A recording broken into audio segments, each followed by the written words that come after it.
podcast. My name is Chris Brunette. I'm Chief of Fire and Life Safety here with the Colorado Division of Fire Prevention and Control. Joining me today is Deanna Harrington. She is the Chief of Community Risk Reduction with Arvada Fire. Welcome and thanks for joining us today, Deanna. Thanks for having me, Chris. Can you let's start out by having you introduce yourself and tell us about your background in community risk reduction, and also be sure to tell our listeners about how you got started in this profession. Okay. Yeah, I'm very lucky to serve with Arvada Fire. I've been there for a while and currently fill the role of Community Risk Reduction Chief. I've been in the fire service for 21 years and always been passionate about the prevention or risk reduction aspect. I started out as a line firefighter, first as a volunteer, and then I went career. And I did that for a couple of reasons. And really what was on my heart and mind was my own personal loss due to a fire. We lost our home, and I wanted to give back in the same way, responding to people and their bad days the way that people responded to ours. And that was my initial drive. After doing a response for a while, my passion for prevention really came through, and I opted to move into that area of the fire service. And that's where I really embraced community risk reduction, and that's where I've spent my efforts ever since. So it's been a journey, and I feel really fortunate for how the fire service has embraced the concept of those proactive strategies to help us serve our communities, and I'm happy to be doing that today. Yeah, I love that statement, that passion for prevention. That seems like that could be a billboard. And I think that's one reason why you and I always connect so well, is because we have that similar background where we both started online but found that passion for prevention and moved into that. But I think that story is so unique that you have that personal, poignant story. So thanks for sharing that with us. It's amazing that you entered in that way and then started giving back to just like the people who helped you out. So thanks for sharing that with us. You are an amazing person in this industry. You do so much. You hold so many roles. Can you tell us about those roles that you hold in community risk reduction in particular? Sure. First and foremost, I'm what I call myself a CRR super fan. All things related to community risk reduction I get excited about. I have been given that privilege to participate in special projects through Vision 2020.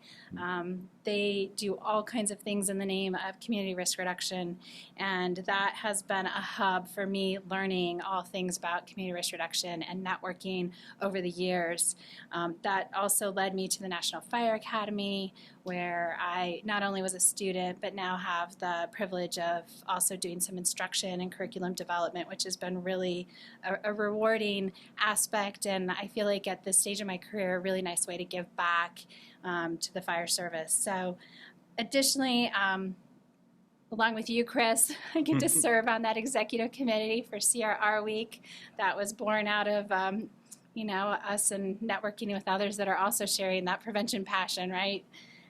So lots of great projects across the country. Get to go and do some instruction through the National Fire Academy, Vision 2020, and also just at conferences, which has been terrific.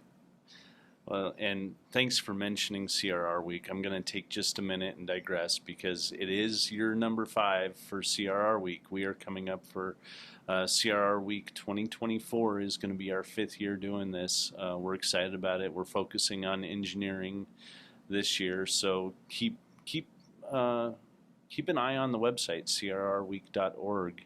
It's a good opportunity to get back to your communities and share with the rest of the country and what we're doing. We should have the draft proclamation up very soon here, so you can get that in the hands of your decision makers and see if we can't get a lot of proclamations for the 5th year. And yeah, it's been an honor to serve on that executive committee with you. And like you said, just came out of a discussion at a conference, and you never know what you're going to get out of conferences. Take those opportunities to stop and chat with people, because you never know what's going to happen with it. I mean, we had no idea going into it we were going to develop CRR Week, and now Right. here's the 5th year. So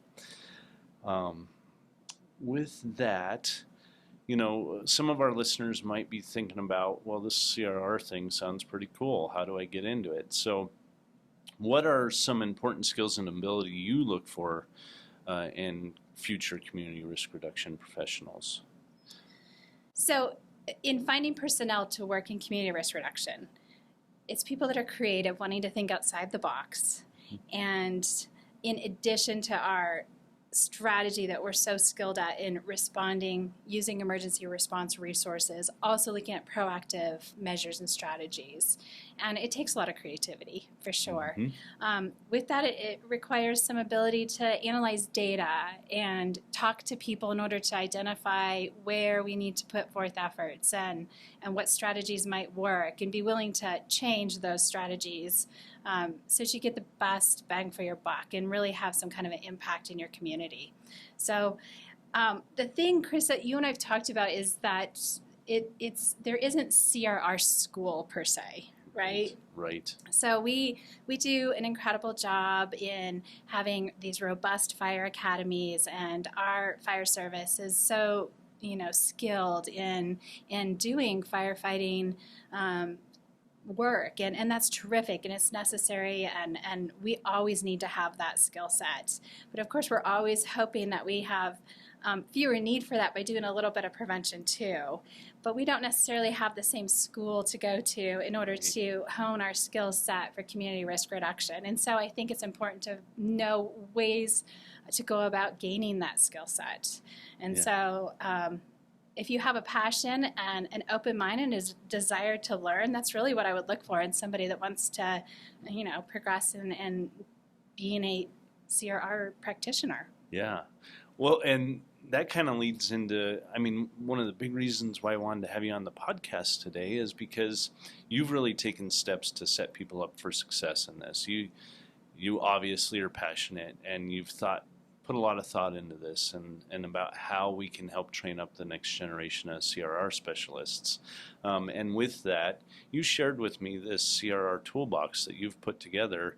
And I think it's really a good resource and a tool for people to start to, if they are interested, get into community risk reduction and start to hone their skills. And so can you tell us a little bit about your CRR toolbox that you've put together?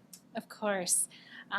I think there are a lot of resources that exist out there. Sometimes it can just be hard to navigate all the many different things that are out there and how to locate them. So I'm going to go through some of the things that I refer people to, depending upon if you're just, starting to dip your toe in the water and learn a little bit more about CRR, or maybe you're trying to advance your career and it requires you getting a much more robust skill set around community risk reduction. So some of the things I recommend people check out first on the list of just resources and websites you can go to include the Vision 2020 Community Risk Reduction website, and that is at strategicfire.org. They're a special project that's grant funded, and they are trying to fill a lot of the gaps that exist in the fire service to try to bring community risk reduction forward.